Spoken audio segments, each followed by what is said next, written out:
Quetta railway station धमाके के 25 जख्मियों को तिब्बी इमदाद के बाद डिस्चार्ज कर दिया गया है, जबकि 24 अफराद ताहाल CMH और 13 ट्रॉमा सेंटर में जेर इलाज हैं।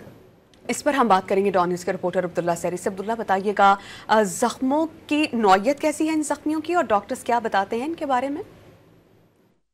जी बिल्कुल, रेलवे स्टेशन धमाके में जख्मी होने वाले अफराद की इस वक्त तबीब इमदाद का सिलसिला जारी है। मैं इस वक्त ट्रामा सेंटर में मौजूद हूँ, जहाँ तमाम जख्मियों को पहले ट्रामा सेंटर मुंतकिल किया गया, जहाँ पे तबीब इमदाद दी गई। अब मजमूई तौर पर इस धमाके में 62 अफराद जख्मी हुए, जिनमें 25 अफराद को तबीब इमदाद देने के बाद डिस्चार्ज किया गया, जबकि 24 अफराद ऐसे हैं जिन्हें तबीब इमदाद फराहम करने के बाद CMH मुंतकिल किया गया है, जबकि 25 दीगर अफराद को यहाँ पे ट्रामा सेंटर में भी तबीब इमदाद दी जा रही है। 13 अफराद ऐसे भी है जिन्होंने सिविल अस्पताल के मुख्तलिफ मकामात पर जो मुख्तलिफ शोबाजात वहाँ पे रेफर कर दिया गया। मजमूई तौर पर इस धमाके में 26 अफराद जांबाक और 62 अफराद जख्मी हो चुके थे। इस वक्त कोयटा में आलस्ता इजलास भी तलब किया गया वज़ीर आला बलूचिस्तान की जानिब से, जबकि इजलास के साथ साथ इस इजलास की सदारत वफाकी मुशीर दाखिला मोहसिन नकवी करेंगे, जो कोयटा पहुंच चुके हैं। और ये बताया जा रहा है कि वो इस वक्त जख्मियों की इयादत करने सिविल हॉस्पिटल ट्रामा सेंटर पहुंच रहे हैं। इसके अलावा एक आलस्ता इजलास में अहम फैसले भी मुतवक्किल है, जो इस ट्रामा सेंटर के दौरे के बाद वफाकी मुशीर दाखिला मोहसिन नकवी वज़ीर आला सेक्रेटरीट पहुंचेंगे, जहाँ पे वो इजलास की सदारत करेंगे।